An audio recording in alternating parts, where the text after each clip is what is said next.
So I see the way I work with film as a kind of perversion of the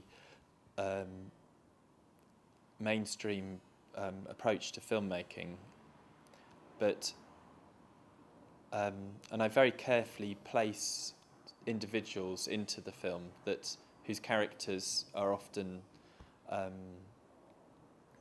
the right people for the role. And sometimes, so the idea is that they might not be playing a role, but just being themselves. But with this particular piece, White Stag, I've been,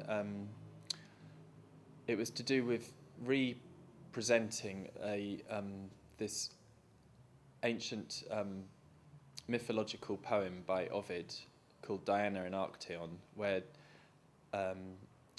Arcteon is going on a hunt in the forest with his friends, and he splits off from the hunt somehow, and he comes across a stream where Diana is bathing with her nymphs, and she is appalled by him seeing her naked and turns him into a stag. And then he's chased by his own hounds and torn apart by them and killed. And but I was interested in changing that myth, sort of as a kind of just putting my own subconscious on top of this myth, which comes out in a very different kind of way in a brutalist swimming pool with two people who are asking whether they have permission to go outside of the swimming pool or whether they even have permission to be there. And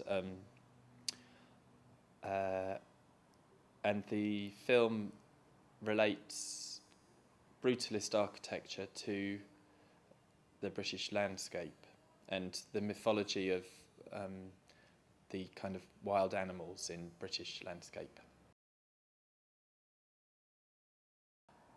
I'm not so much interested in moving images, but moving images across time, so that the film is really an expression of how we perceive time, and this is my key interest.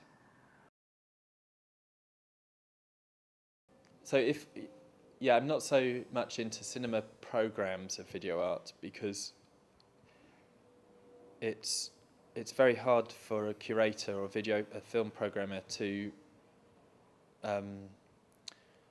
work out how to place work next to each other so that the meaning from one piece of work doesn't interfere with the next. And but I'm interested in showing work in cinemas if I was the only person showing the thing.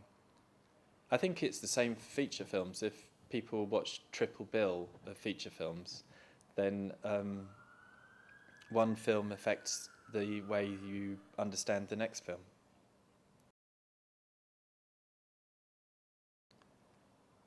How does an image move? It doesn't.